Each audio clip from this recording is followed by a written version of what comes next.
welcome to Sestra-Tainment. I'm Lenora. And I'm Dee. And we're coming to you today in regards to Everything Entertainment. And so I am going to start off this week, and I actually watched a movie. Actually, I wasn't going to watch it. I didn't know anything about it. And then Terry, shout out Terry, he actually was looking at it and was like, babe, have you checked this out? And I was like, no. And he said, you got to. So I said, okay. Then when I saw who was in it as one of the actors, I was like, absolutely. Okay. So it is called Parallel. Parallel. I want to watch Parallel. I want to watch it. Oh, yeah. It's on Paramount Plus. Mm-hmm. And it has as the cast, the actress I'm not as familiar with. I feel like I've seen her in something, but I don't know what I've seen her in. But it's Danielle Spencer, and she plays Vanessa. You have Aldous Hodge, who is the reason why I wanted to watch it, because I love anything with Aldous Hodge in it. He played Alex Cross. Yeah. In the TV series.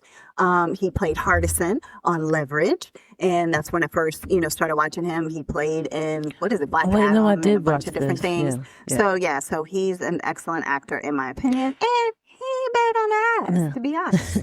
So there's that. Danielle Deadwyler, she has been in a lot of things. She was in Till, the mother of Emmett Till. I don't know if I watched that. Yeah, so she was in that. She was in The Harder They Fall. She was in The Piano Lesson. Yeah, I did watch The Harder They Fall. Yeah. She was in something called 40 Acres. And then there was another movie that I watched her in recently, but I can't think of the name of it. Oh, Devil to Pay. Oh, okay. Gotcha. All right. So, but yeah, she got some things. She got a lot of stuff under her belt. Okay. Yeah. All right. Yeah. I just want to say, I felt like I recognized her face, but I couldn't figure out where I recognized her face from. She's not in the Tyler Perry movies. Okay. Well, okay. So that usually when they have like women that are like that, you could see them on something from Tyler Perry or something like that. She's not in any of them. She's just doing her own thing. Doing her own thing. All right. And then you have Edwin Hodge, and he plays Martell, which now I'm wondering if him and Aldous are related. I don't even know. I need to look into this. So, they might be brothers. They might be, because both of them. Oh, yeah, sibling Aldous Hodge. Okay, so he put his brother in the movie. There you go. Look at that. They look nothing alike. One looks like the mother, one looks like the father. Let's say that. Or they have different parents. I mean, like one parent might be different. You never know. Yeah. So but no, Aldous, I'm like, good on the eyes. This one, I was like, I didn't even recognize. Well, he's younger. I think he's younger. Yeah. Because I remember him. He used to talk with a lisp when he was younger. Oh, really? Yeah, and whatever show it was when he was younger. He's been in The Purge. He's been in As Above, So Below. The Purge again. So he's in every Purge. The Tomorrow War I've never even heard of before. I don't know. Yeah, he was in something when he was younger, and I swear that while he was talking, he had like a lisp or something like that. He had a brother. Yeah, that's what I feel like. So it's pretty cool that both of them are in this movie together, and they do play. Well, it's so funny. When I watched it, I feel like they didn't even explain that it was his brother, but I assumed it was his brother or best friend. I couldn't figure out where that was in the movie, and if they did explain it, I missed it. Okay. So anyway, it's a story about Vanessa and Alex, a husband and wife. And so when the movie starts off, you can tell that there's some tension. It's just sadness. Like, it's heavy how sad it is.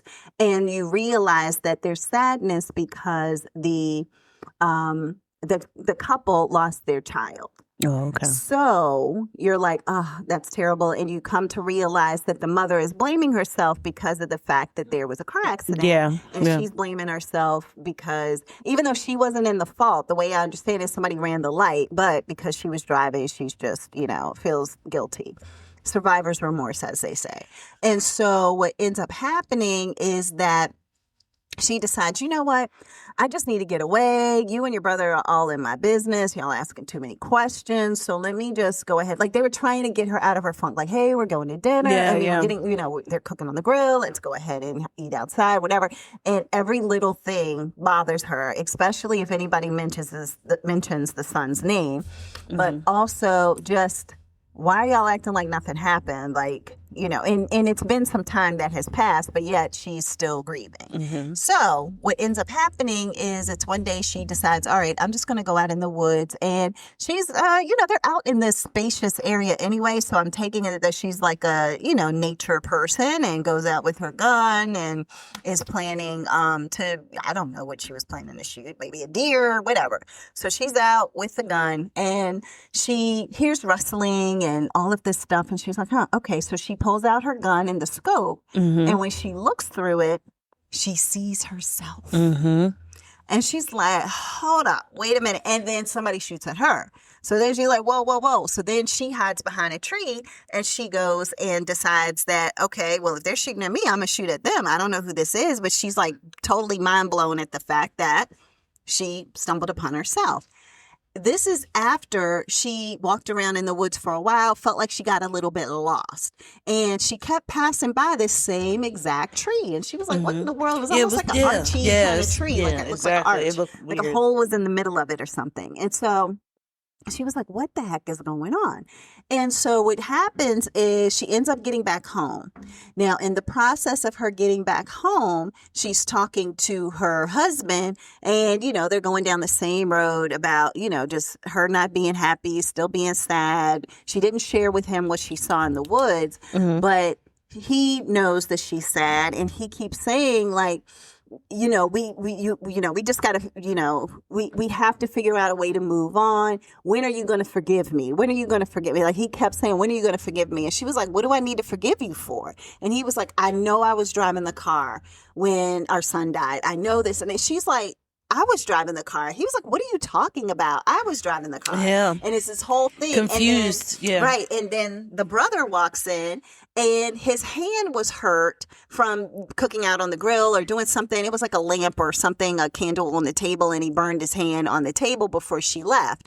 And so when she looked, she's like, wait a minute, you burned your right hand. Why is your left hand wrapped? And he was like, what are you talking about? Like they're all confused. Yeah. But everything is mirrored. Exactly. Like it's a mirror image. That happened to her now happened to her husband, and then what happened to the brother happened on the opposite side. Yeah. So everything is like you're looking in the mirror and everything's right's left and left's right. And so she's like, what is going on? So she decides that she's just like gonna leave because she's like, I'm confused. I don't know what's happening, but this is weird. Let me go back out into the woods and see what I can figure out. Well, let's just say that the woods and this tree creates this like multiverse. Yeah, exactly. And it's crazy. It's crazy how layers, levels. And like it's like blips or something like that happen that's like it's weird. Yeah. So like, is this my reality? Is this? And then it becomes this game, not even a game, a search of like, how do I find my life? Because now I went through this passageway. I saw a version of me out in the woods. Now I'm trying to get back to my husband. Yeah, to me. Yeah. Like where is my husband? Because I found this husband, but he's saying that he's the one who had the accident. So that's not my husband. Like, I don't know what Alex that is. That's not my Alex. So then she comes across a different Alex in the woods. And he approaches her with an understanding of what's going on. And so in the process of him understanding it, he's a philosophy person. And so therefore he's like, oh, well, this is how the quantum physics of it all work. And this is what happened. And I'm looking for my wife. So I'm looking for my Vanessa, just like you're looking for your Alex. I'm not your Alex. It's all multiverse type thing or all dimensions or something like that. So then it becomes this question of, well, what was your Vanessa like? And he explains his Vanessa, and she's like, well, he's like, what is your Alex like? And she's like, oh, he's like, I forgot what she said that he was, but it was something that she was trying to talk him into going back to school and doing something, because now this other version of Alex is a philosophy person. Yeah. And then, or metaphysics or something. I don't know. But he's something where he figured all this stuff out. And then she's like, wow, this is weird, that you're like at a higher level of what I've been trying to talk him into doing. And then the guy is like, well, if he's anything like me, he may not do it, especially if he feels like it's going to take him away from quality time with you to go back to yeah, school. yeah. You know, so it's like he almost has a little bit of insight into what her husband would be like because he's a version of that, but he's not that person. That person, yeah. It's really interesting. And so, you know, and that's why it's called Parallel, is because it's like this parallel universe. Yeah. So then they have where they stumble upon the brother, Martel, and he's like, yeah, y'all both are dead. Why are y'all keep... Why y'all keep popping why up? Y'all keep popping up and coming to me and haunting me. And it's like, we're real. They couldn't tell him because they didn't even feel like they could tell him because they were like, oh my gosh, because he had been drinking. So he's thinking he's seeing a vision of something. And how do you tell somebody who thinks in his universe people are dead that, no, you still living, you good? And so what ends up happening is she realizes, oh, if these are parallel universes, can I find my son? Is my son's still going alive. to be alive in one of these parallel universes? Because guess what? The other Alex that she bumped into in the woods, his son died too. And he said, every version, I've gone this way, that way. I think everywhere that he's gone to, his son's been dead. The son's been dead. So it's like, this is the burden we have to bear for some reason. I have not found a universe in which our child is alive. You know, sometimes, and I think he even said it could be a girl, it could be a boy, it could be, you know, but it's never been a situation in which that's deep. It's like, no matter what you do, that child was still, its purpose was to die. Right. And then here's the thing. So even if you found a universe where your child was alive, do you just step in and pretend to be like, do you have to, or that, what do you have to do with the other Vanessa? Right. Is that other Vanessa out in the wilderness trying to find their life? Stumble upon it, because if she hasn't stumbled upon hers yet. And what kind of Vanessa would that be? Right. Because if you have all the different, what's his name? What's Aldous' character's name? Alex. Yeah, if you have a whole bunch of different Alexes, that means you have a whole bunch of different Vanessas. Yes. So if that's different variations, you could run up on a Vanessa that has a child that's like Mama Bear.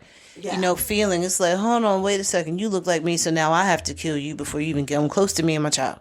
That's what I'm saying. But the thing is all the Vanessas aren't in the picture. Yeah, okay. And all of when Vanessa finds an Alex, there is no Vanessa. Okay. And Vanessa has been missing. Vanessa is gone. Vanessa, something. And then, like, even him, he's out in the woods, but he's looking for his Vanessa in a house, in the woods, in whatever. That's a very deep thing. So it's kind of like, basically, she's struggling with this on her own. Right. So it's like a mental thing. She's struggling with this on her own, and her husband is like, he's trying to do anything and everything he can to get her back to her original self since the child has died. Right. But the husband who is her Alex. Oh, no, I'm not talking about like that. I was just saying the whole general thing is like the metaphor of it is that the mother, it cannot get past. Yes. Can't get past anything. So now she's stuck in this. So that's why she's never with the other Alexes. She's not with her Alex. She's not with her Alex, but you said some of the other Vanessas aren't with their Alexes either, right?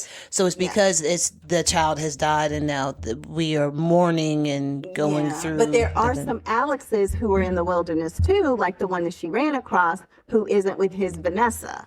So therefore, could be. But he's looking for his Vanessas, right? He's looking for his Vanessa. But he's in his multiverse that is not his Vanessa. So he can't go to the house and see his Vanessa in there. When he went to the house, it was a whole different Vanessa. When he passes by the tree, goes to a different house, that's a different Vanessa. So it's like every time that he tries to find his Vanessa, he can't. But he did figure out how to get back to the present time for him and this Vanessa. Okay. So if he went off on a search, he can literally come back and find her. And then they had a code word where it was like, when we see each other, say this. Like, I'll say this and you say that. And then we'll know we're back with the same two that we knew versus a new Alex stumbling on me and I don't know who this guy is. He could be dangerous. Yeah, that's true. Yeah. I don't even know. That's what I said. Like, Vanessa could be dangerous too. Yeah, exactly. Because the one Vanessa was shooting at her when she saw her in the scope. So, it's like, whoa, what's going on here? So, so there are, and then it could be that Vanessa is like, you're probably trying to steal my life. So if I take you out, then I can get back to my life when I find it. That's crazy. You know what I mean? It's like there's so many layers. Yeah. It sounds like it's very, very deep. Like It's like, what is that one with Oh, Inception. I was about to say Inception. Yeah, like Inception, where you go to sleep or whatever. And yeah, it's like you gotta have see if you do the little top. The top. Yeah. See if I was about to say the dreidel. Yeah. Shout out to or Josh. If it does finally fall down. Yeah. So, but I personally really liked it. I think on like Rotten Tomatoes and everything, it's got like 6 out of 10 or something like that. That's better than last week's last week's where it was 0 and then went to 4. Yeah, so 4%, not 4%. Yeah, 44. Out of 100, they got 4%. So not War of the Worlds, in case you missed that. Yeah, one, don't do that. Don't. Yeah. Don't even watch it. I think I gave it all spoiler Yeah. alert. Oh yeah, because there was no point. So yeah, definitely go in and watch Parallel though. Parallel, I really did enjoy, and it's one of those that you really have to sit there and watch, because if you don't, you'll be so confused because you're like, wait, which like Tenet, like Tenet. Yes, like Tenet, like Tenet too. Just like but Tenet. It's like, what is going on and which parallel am I in, and is she in the right one or the wrong one? Mm-hmm. Because you just don't know what's going on. But I personally liked it, and I might even watch it again because I feel like you missed some stuff. If I watch it again, it will point out some other things. Yeah, and that is the thing when it comes to like those psychological thrillers or whatever, that you have to watch it multiple times in order to get everything. To put it all together and make sure that it all, because it felt like it got wrapped up, really tightly with a nice bow. So, yeah. But all right, so that is Parallel. It is, you can kind of find it a little bit everywhere they have on the internet, but I saw it on Paramount Plus. But they do have where it could be on Hulu as well as YouTube. But I guess it's like the paid subscription. Paid subscription of that. Paid subscription of Hulu. And like everything, it's on the premium subscriptions. So just to let you know that. So yeah. But all right, that's what I have. What you have, sis? Okay, so the one thing that I want to talk about is this book that I'm reading. That is amazing. She's actually on Oprah's book club. And I didn't know Oprah had a podcast. Yeah, I found that out not too long ago. That she does in Starbucks inside of like... because they're like a sponsor or something like that. Yeah, because she's all about books, and they're like, well, people come to Starbucks and read books and drink coffee all day. So it's a good partnership. Let's work together. Absolutely. And she can sell the books, like the books that she puts in her book club can just be right there. Yeah, just be right there. Yeah, exactly. Yeah. Like they used to do with the music, with the CDs. Mm-hmm. Back in the day. Yeah. But yeah, so this book is called... I know, absolutely. This book is called The Tell. Mm-hmm. Now, it is written by Amy... excuse me, hold on. I don't think her last name is Grant. I can't believe I did well, that. Amy Grant might be the singer. Amy Griffin. No, I knew it. Yeah, that's what I was like. My phone app, I guess because I was talking to type, and if it doesn't catch everything, it just puts in whatever. So let's see what my notes say. All right. So you said Amy Griffin? Amy Griffin, yes. So she's writing the book, and the way that she starts off writing the book is talking about how much she always runs. Okay. So she's a runner. She likes to do marathons. She likes, like, running is her thing. She definitely did it a lot in school. And then she talks about how even her running, like she ran around, she is a venture capitalist. Mm-hmm. So, she got money. But she would do anything and everything for her family, but she was always busy, like constantly busy. Oh, yeah. So with her constantly being busy and doing everything, her kids are feeling like you're here, but you're not. Mm-hmm. Like you're in autopilot. Like we don't absolutely know who you are, but we feel like you're a perfect person to be a mother. Yeah. Like your design is the perfect mother. But you're like a Stepford wife to us because we don't. The actions don't line up. Yeah, exactly. It's like you're here, but you're not. Mm-hmm. So she then takes the book down. TikTok mom. Yeah, exactly.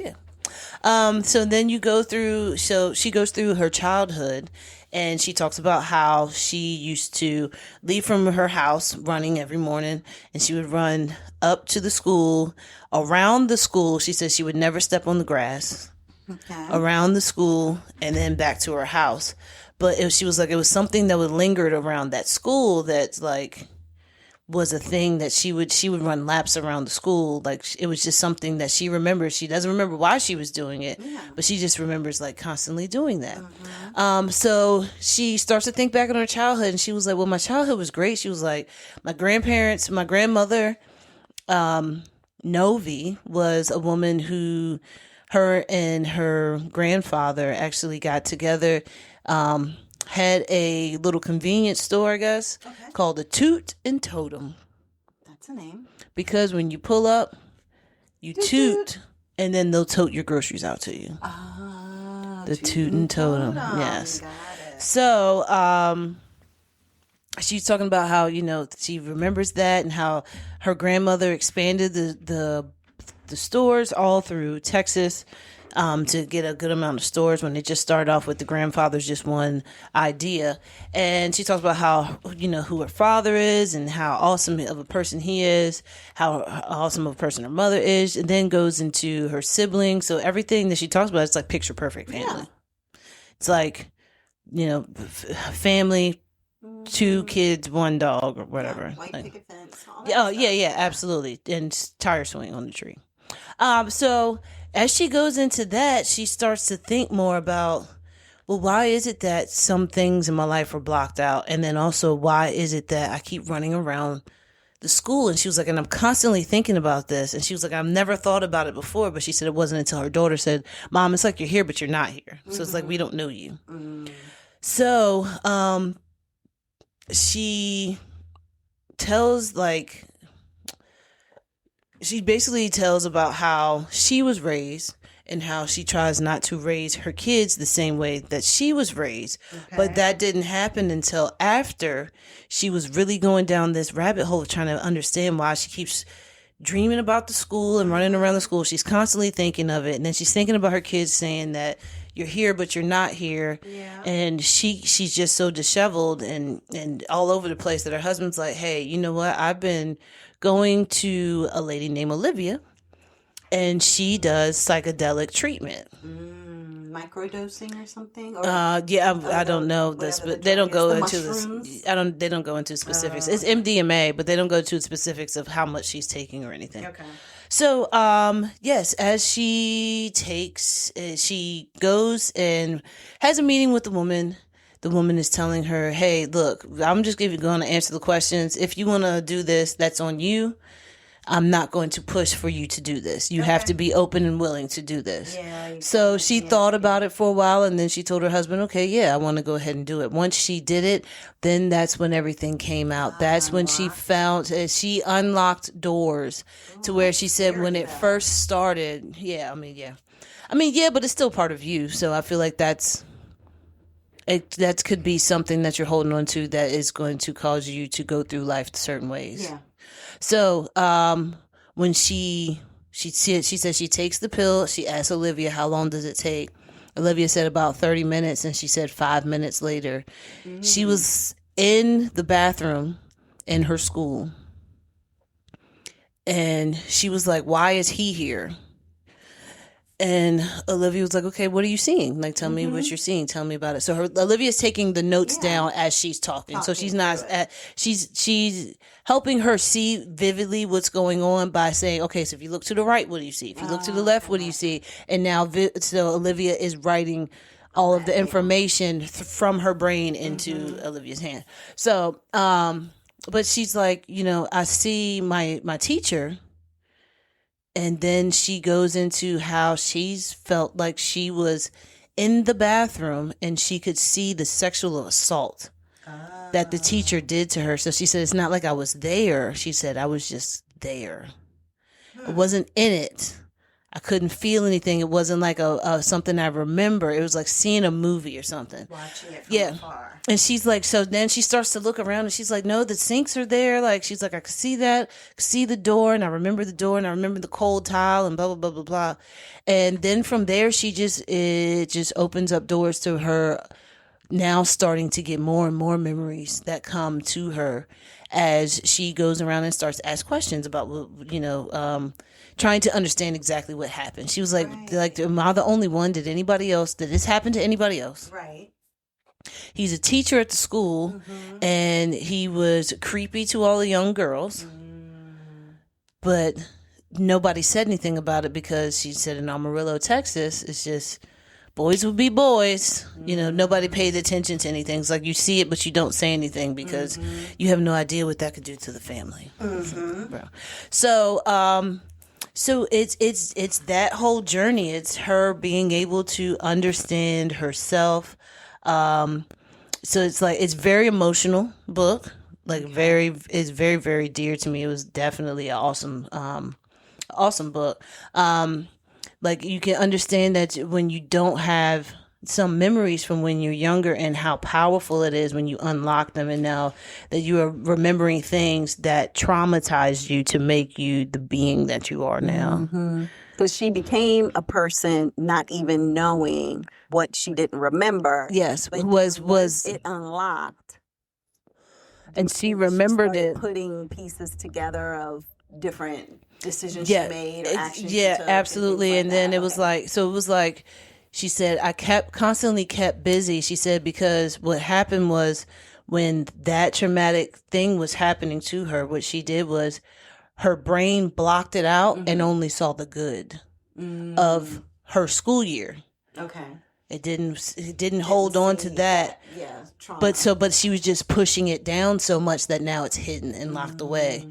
So once she unlocked it, then it was like, oh, this makes so much sense why I'm like this and why I do this and why I love this and blah, blah, blah, blah, blah. And she was like, that makes so much sense, because she was like, now I can see, because she said it was like her seeing herself out of body and be like, that little child, that poor girl, what she was going through. And then you remember what you were feeling.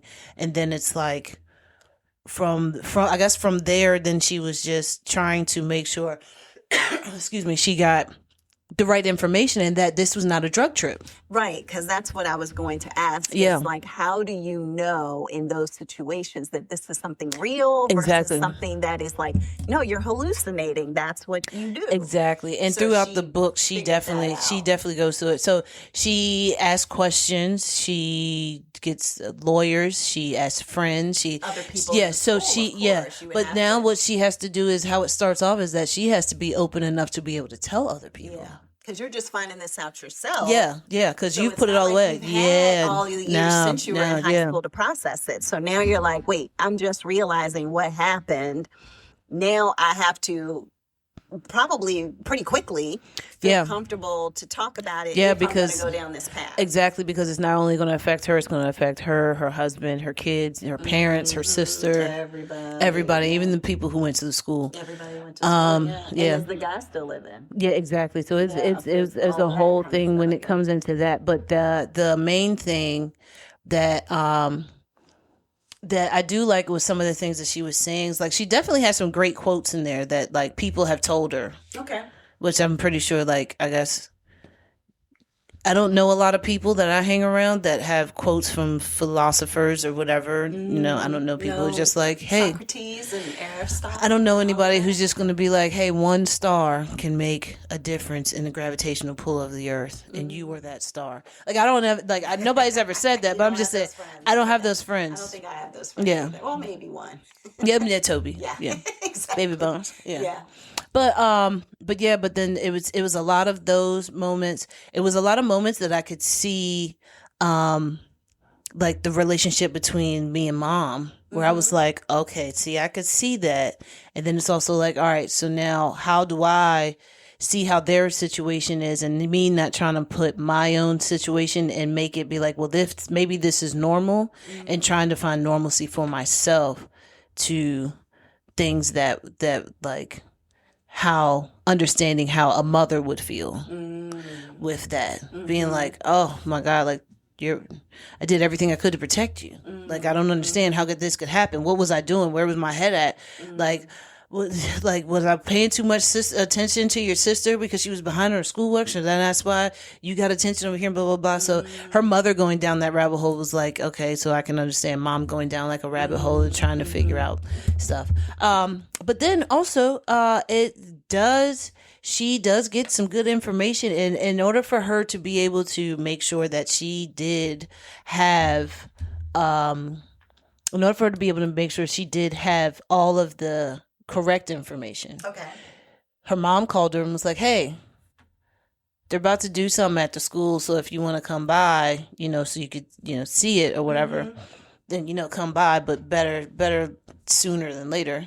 Okay. And she was like, okay, so now do I want to go home? Because she went from Amarillo, Texas to UVA. to then New York. Right, because she was doing the venture capital. Yeah. So it was, she's always said, I'm never coming back home. Like, she was like, Texas has nothing for me. Right. And she then... Did she decide to so that's the thing. She was torn about it. Okay. So she was very torn about if she should go or not. She talked to her husband about it, and then she was like, okay, I am going to go home. And when she walked into school, she said everything was so similar and the same, but then everything where she was traumatized came back was different. Oh. Yeah. So now she's like, this looks like this bathroom was just remade last year. She's like, there's no porcelain sinks anymore. Now these are like hard metal, like wash sinks. She was like, the door that was on the girl's bathroom is no longer a door. Now it's those zigzag walkways. So and then that way you don't have to have a door because the two walls are. She was already questioning herself because she was like, how do I know that this is actual memories and not just a drug trip? But then the more that she walked through school, the more that she felt it, and she was like, yeah, this is it. The smells and it's changed, but it's the same. Yeah.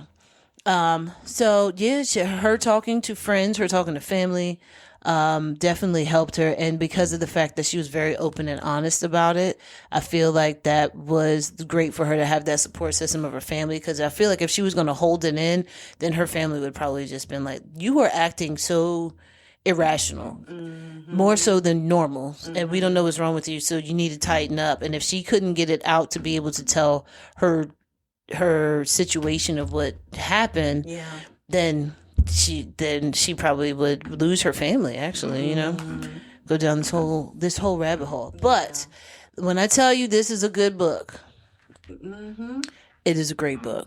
I mean, Oprah has a history of picking some really great books I mean, if it's going on her list, most people are really enjoy it. And I mean, this has been since the probably 80s or 90s. Yeah, she said she started off wanting to do a book club in 1984. Okay. When she bought The Color Purple. And she was like, oh, we need to do a book club. That's when she also knew she wanted to be in it. That's when she was like, she said that once she read the book, she said she saw something in the newspaper about it. So she went out and bought the book, came home, read the book. I think she said she read it in like 1 or 2 days. And then went back and bought books and was just handing them out to people and was like, you need to read this. Yeah. And then that's when she was talking about that stuff. But the Oprah book club thing is definitely awesome because I've found a lot of good things from that. And I've bought a lot of books from those podcasts. So exactly. That for her, it spoke to her so much, and that's why she wanted to connect with. Absolutely, and I will let you know if you get the book. It is advisory warning about sexual assault and everything because it is graphic. You can picture it. Okay. Like she's very good with her words of explaining. But she's not completely explaining everything by detail, but you can tell by the positioning of how she's saying what's happening, what is happening. Yes. Got it. Okay. No, that makes sense. But definitely get it. Go out and buy it. You can buy it on Amazon. You can buy it Barnes and Nobles. Guess you can buy it at Starbucks. I don't know. Yeah. But it is called The Tell and is by Amy Griffin. Okay. Yeah, what you got next, sis? All right, so next I have something that I probably should have talked about a while ago, and because I watched it a while ago, so I'm hoping that I remember a lot about this because I did not take copious notes because I was really watching it, but it's My Mom Jayne. Oh, yeah. The HBO documentary by Mariska Hargitay. Yeah, that one was... You watched the whole thing? I think I did. Yeah, I think I watched it in like two or 3 days. I kept falling asleep on it but then also it was like I didn't know anything about Jayne Mansfield, her mom. So so that's what it is. My Mom Jayne is the story that Mariska Hargitay is saying about her mom, Jayne Mansfield, who was a Hollywood actress.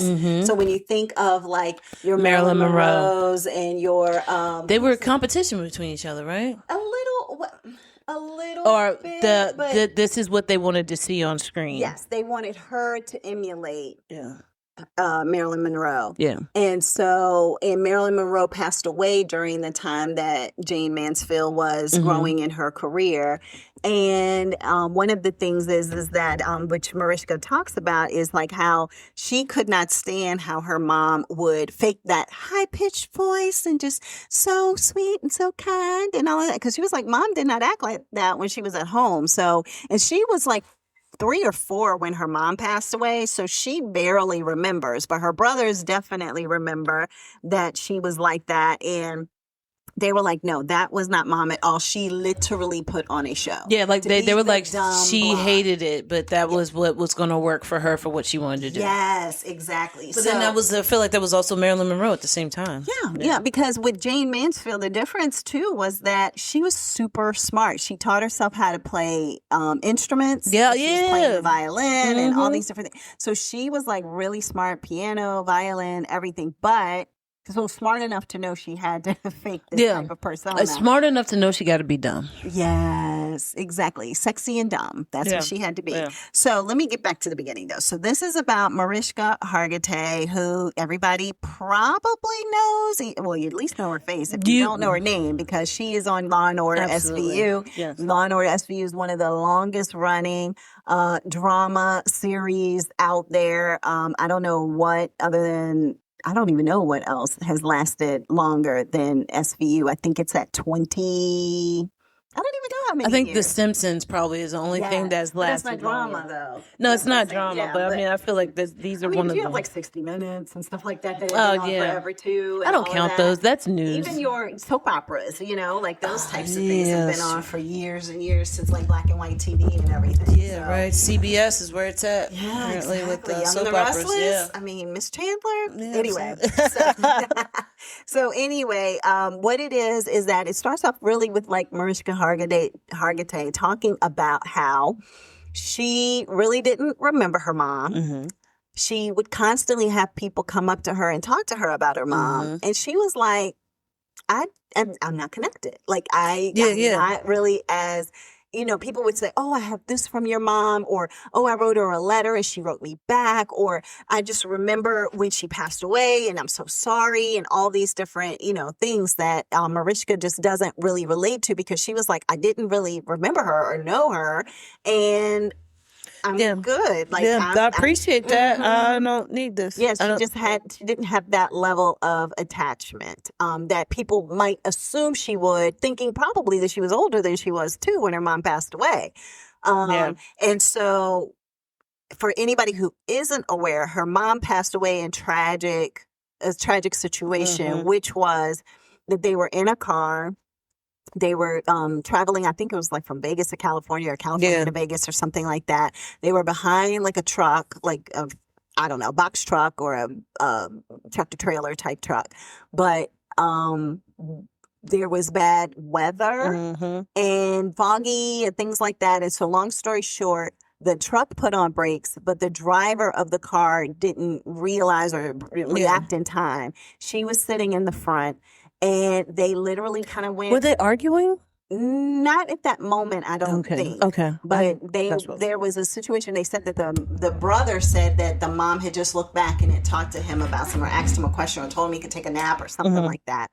Because they had this long drive, which they weren't really planning to go on that drive, but then they decided to go on the drive. And so what ended up happening is that the truck the truck stopped and the car went under the truck. And in the process of that, it pretty much decapitated. Yeah.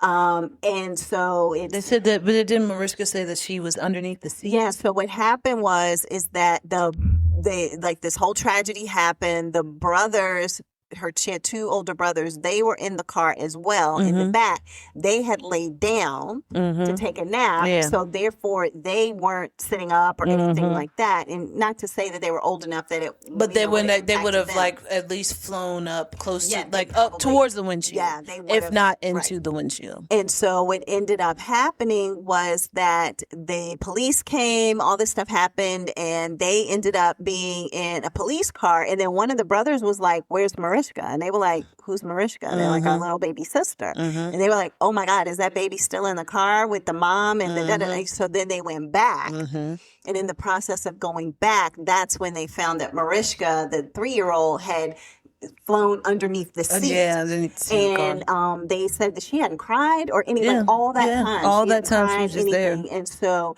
they ended up rescuing her as well, and she had minor injuries. And so that is the story of what all happened with that accident and her mom. And so that's why she doesn't really have much of a recollection of her, but also it created a safety situation. So, I was just talking about Kitty before and about 911. Well, now after that accident and what happened, if you look at every tractor trailer, box truck, anything, you're going to see now that because the problem back then was that the car was able to go underneath the tractor trailer for the height, and it's like because the front end of the car where the hood is would slide directly underneath the trailer of the higher truck, and of the semi. Now what they have is that there is this drop gate or bar. It's a drop bar with reflectors. With reflectors on it, and you'll see it on every tractor trailer, box truck, like I said, and that will make you hit it, but you won't go underneath the car. So that is the whole way in which every truck that you'll see on the road now is based on the fact that that's how because of Jayne Mansfield, more people are alive. Yes, 100%. So because of that situation, again, like Kitty with 911, gotta be a martyr. Tragic that something happened, but it did create a better situation for everybody else because of that. So Hargitay basically is just trying to figure out, okay, mom was a sex symbol. She obviously was not. I mean, she's playing a cop, she took her mom's acting, of course.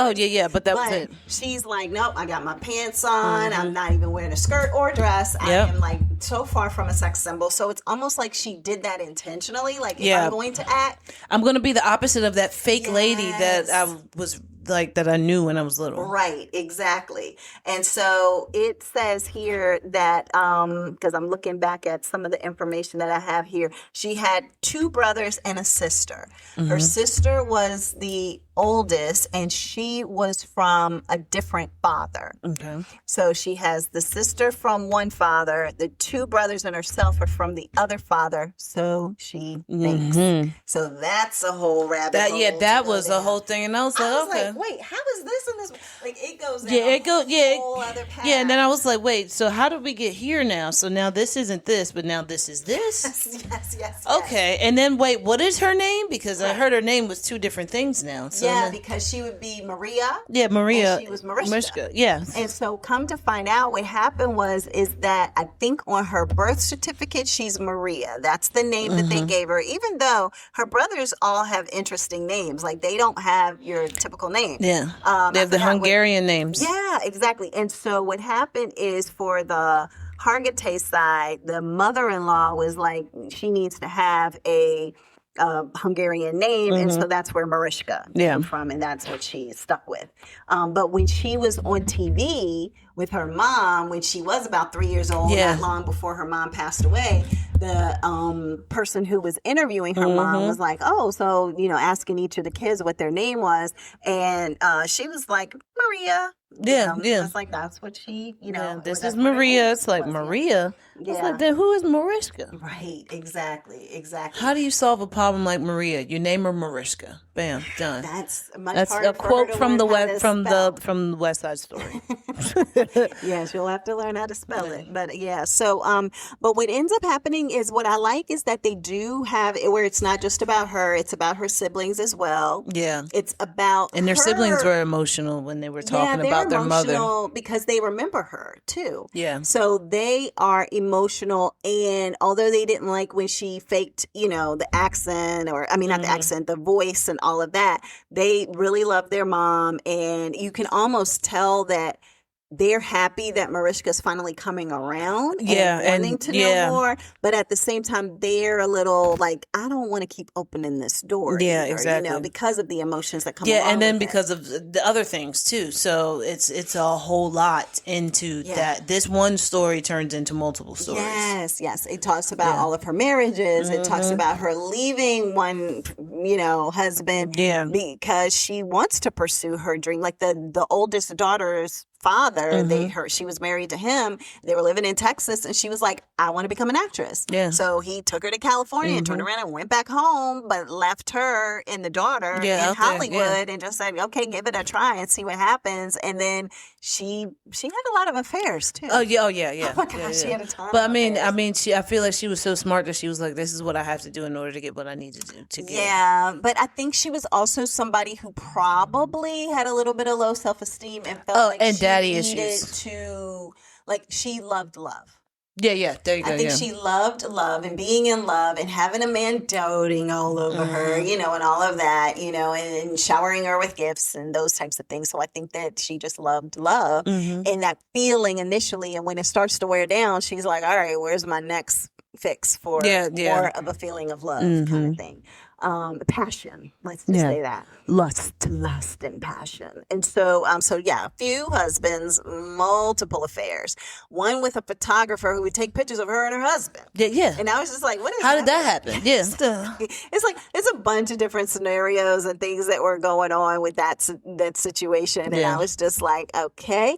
And so, so she ends up, getting into Hollywood and becoming a pretty successful actress. Like, for somebody who just said it, like, I think she had her daughter at 17 or something. Yeah, and it was just like, I want to be an actress, and I just had a baby. Like, I want to go ahead and do this. But then by her mid-30s, she had passed away. Yeah, exactly. So she did a lot. She had a short, fulfilled life. Yeah, a lot in her short career time. fulfilled, because I don't know about any other fulfillment. And then towards the end, though, it was more of Jayne's Mansfield who, because Jayne was like, the younger people were coming along, and then it was like, oh, okay, well, it was harder for her to get gigs. She was ending up having to do more like loungy kind of things, and just, not really being able to. It was almost like she fizzled out too quickly, and drinking had a lot to do with that as well. That's true. I'm sure drugs, things like that. So, so it's just a really interesting take. Like, Mariska did a lot of the journey, it looked like, alone in a way, even though her siblings, were involved in the documentary, but she was the one who went to go look at I feel like this is her documentary, and she brought her siblings in so they could tell their part of the story about what they know of their mother. Yeah. And how it was when they were growing up, the little stuff that Mariska wouldn't know because she was so young. Yeah, because there were things like during the filming where she was like, oh my God, I didn't know that. Or you had Mom's shoes all this time from when she was my age at 3 years old. Like, I had no idea you had her little patent leather shoes all this time. Or her going in and looking at the storage unit and seeing old pictures and how her mom had cut out the men in her life in so many of the pictures. But it's like, I like this picture, and the kids are cute in it, so let me just cut the man out now. Boom. We have our own family picture. So there was a lot of soul searching that Mariska did. I think she gained a new appreciation for her mom while going through the journey, but at the same time, almost like a sadness for her too. You know what I mean? Like an appreciation and a sadness. And then she also, like I said, there's so many levels of discovery.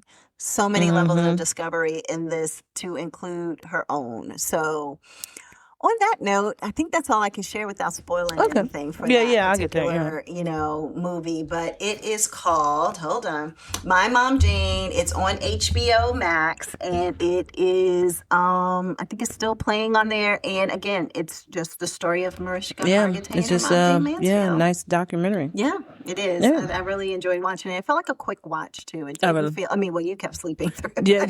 But for me, watching it straight through, I was like, oh, okay, this is interesting. It kept me engaged enough where I was it didn't feel like a 3 hour. I mean, it was only. I get that. I get that. Yeah, but it was good. So all right. So what do you have? So what I have. Okay, so there is a show that I watched on YouTube.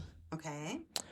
and it's on Bayou TV, BYU TV. Oh, okay. Never heard of this station heard of before. But it is called Relative Race. Relative Yes. Race. Okay. Now, I like the idea of the show. Okay. I don't like the show. Okay. This is why. Let me break it down to you, okay? Okay? Listen. Are you listening? I'm listening. Okay, I'm listening. okay. The reason I don't like the show is because it's like American Race. Or what? No. What's it called? Amazing Race. Amazing Race. Okay. It's like Amazing Race to find out who your relatives are. So you're racing to find out your history, like your past, your family, your family. Your Yeah. And a lot of people are adopted. Okay.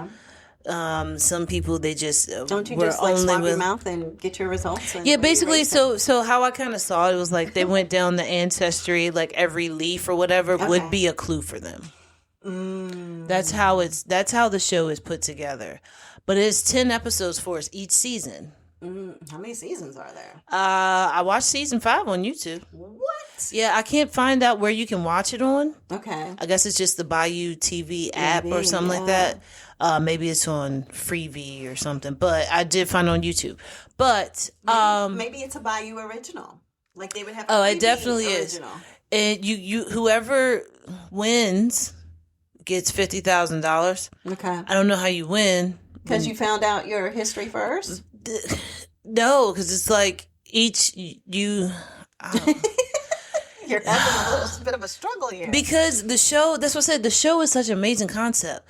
But then the way they did it was just wrong to me. Mm-hmm. Because it is, okay, we have these little Hyundai Velosters. We want y'all to drive these. These are maps of where you have to go to.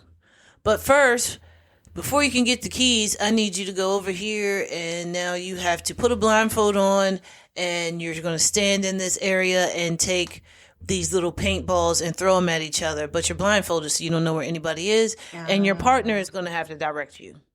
Huh. So you have to go through all of these things like Amazing Race, where you have to go through all these challenges in order to get your clue, in order for you to be able to know about your family. And I was like, that's kind of... Like, what if you really suck at putting the puzzles together? Now you're kicked off. Then also some of the people... So then you don't find out your... Exactly, because it's a bunch of... It was 4 teams, and then it gets down to the last 2. Wait, 4 teams? 1, 2, 3, 4. Yeah, 4 teams, and it gets down to the last 2. So then it's like... Now you're cutting people off from finding out who their relatives are? Mm-hmm. Well, I mean, now that's just for the show. I wonder if... They give them information. Give them information if they. I mean, yeah, but then also the people they're driving all over the United States. Okay. So they give you this car, and then they're like, okay, now we are here in Ohio, and these are your directions, and then you get a map, and it says, I don't know, Louisiana. Okay.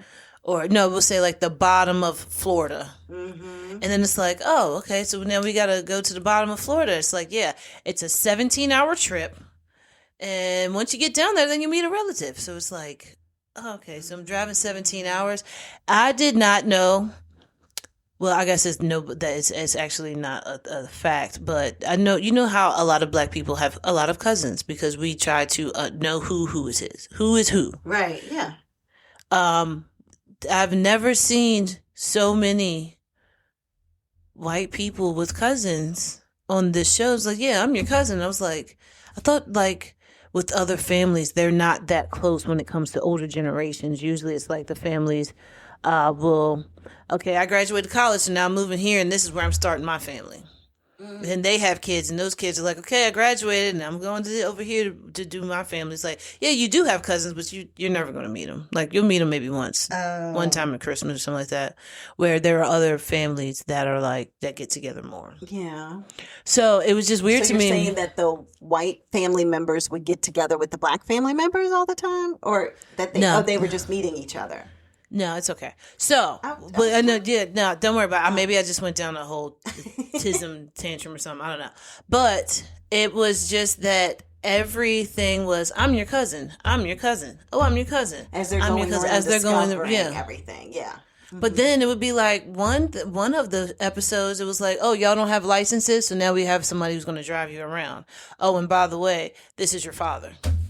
So you bring out the first episode where everybody is standing around getting to know the rules. Then it's like, hey, before we get into the rules, we know that you can't drive. So now we've had somebody to drive you around. Oh, and by the way, it's your father. So it's like, is it just to give the other people hope? Maybe. Or what? Of how quickly it could happen for them. Yeah, and also... So they should have won. You found a person. Congratulations. Yeah, but that's the thing. You're finding a person or two every episode. But it could be a cousin. Yeah, and then you have a challenge or two every episode. Yeah, it's like, one guy was like, I'm your cousin. He's like, okay, so how are you my cousin? Our great-grandfathers were brothers. Get this man off the screen. Why? Why won't that count for you? Like, you shouldn't care that this is your cousin? It's not that I shouldn't care, but it's cousin? Like, but then it was like when they started talking to him, then he was like, yeah, I really don't know the family. Why did y'all pick this man for me to be on my thing for my show? Because he's not giving me any information. He doesn't know anything. He don't know anything. I see what you're saying now. Yeah, but at first I was like, if he's just the cousin, he could give him some insights. It's almost like how we have on Ancestry, there's a person who is always like, hey, I'm working on the tree and I need to know blah, blah, blah. Tell me who such and such is and all that. So I thought it was that kind of cousin where they knew all the history and they could say, this person was just like, so my grandfather, like my great-grandfather and your great-grandfather were brothers. Yeah. And then in 1920, they moved to different sides of the country, and now I don't know anything about your grandfather and that lineage. Why am I talking to you? It's like, this Dad is would awesome. Be great on that show. Oh yeah, absolutely. Dad would be able to give a ton of history to people. Well, actually, I don't know, because last time I went to talk to Dad's to talk to him and everything, he couldn't fill out the family tree stuff. Like, oh really? Yeah, he was struggling with it. Oh, I don't know. Because I was like, Dad, what you doing with the family tree? He was like, I started on it. He said, but then I got stuck. Right in here, and I got utilizing his ancestry thing that he had because he should have been able to pull up. Cause I probably got a little bit of a family tree out there just from what I pulled. Yeah, exactly. Because it keeps bringing me new leaves and bringing me new leaves, and I'm like, oh my gosh, I didn't know that. Yeah, Ron's grandmother's name was such and such. Yeah, exactly. How in the world did they figure all that stuff out anyway when it was like no records of anything? Yeah, that was the census. That's what that was. Yeah, the census. It went from slavery information to census for us. Yeah, that's why you don't know for a lot of people what their ages were, but also the spelling. Because Grandpa's father's name was spelled like 4 different ways I found on all the paperwork. Which grandma? Harper.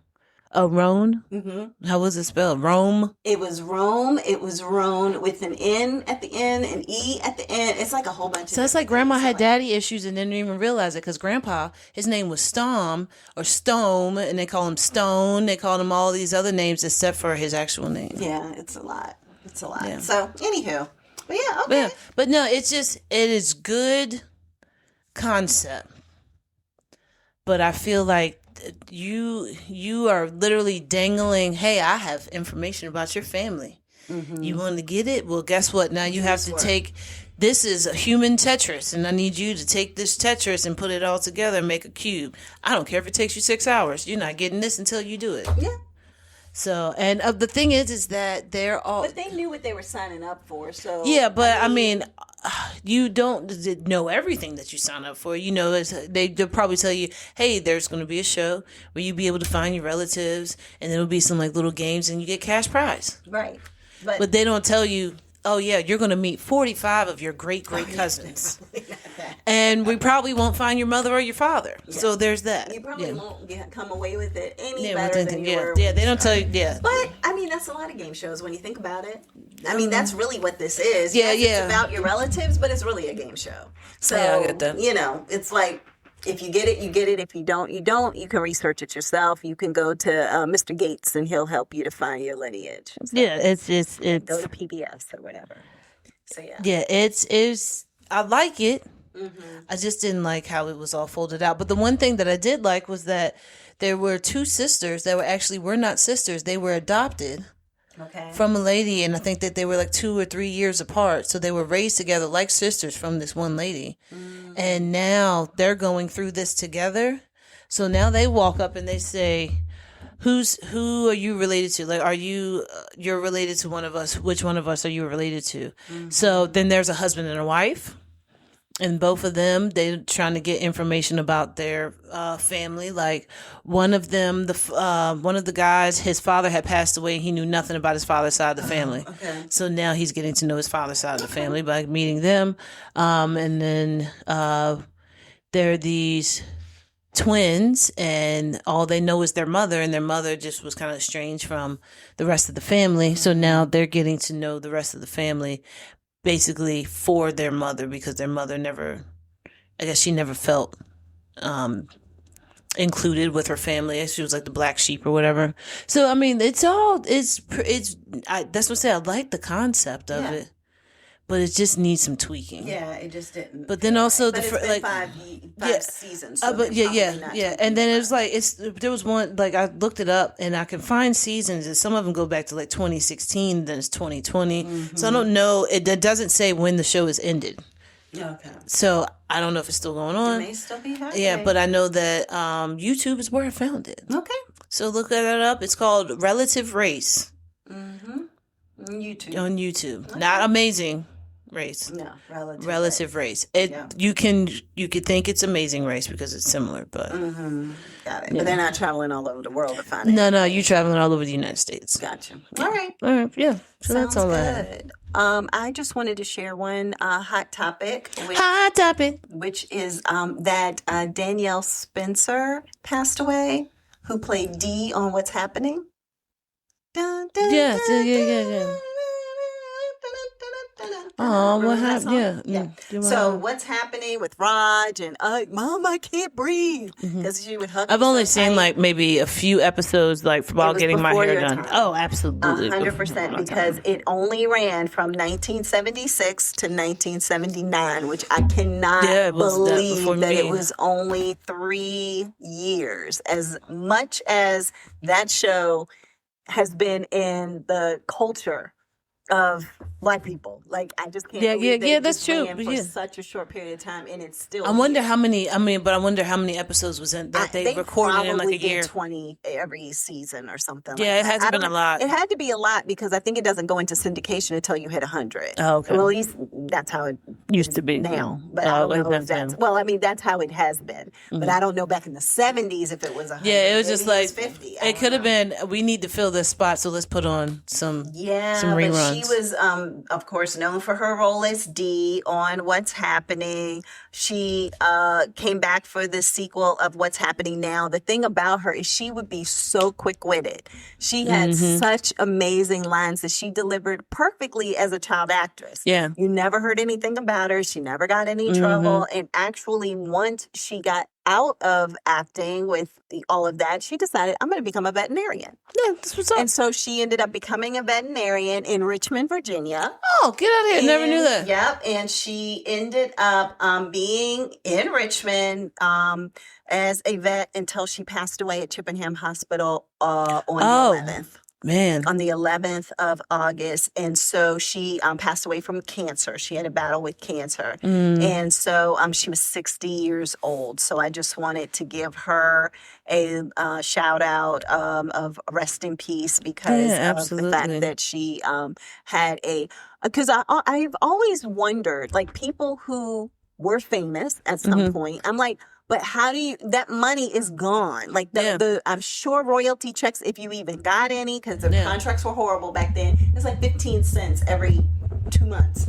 So therefore, it's like, how do you survive? How do you live? Because when the guy from the Cosby Show tried to get a job at, what is it? Whole Foods. It was Whole Foods. They're like, oh my God, I can't believe Alvin's in here working. Yeah, exactly. So then it's like, but how do you live? Because if you're not going to do something where you're going to be in the public and people are going to see you, then what do you do? Telemarketing at home and make $7 an hour? You got to do cybersecurity. You never have to leave your house.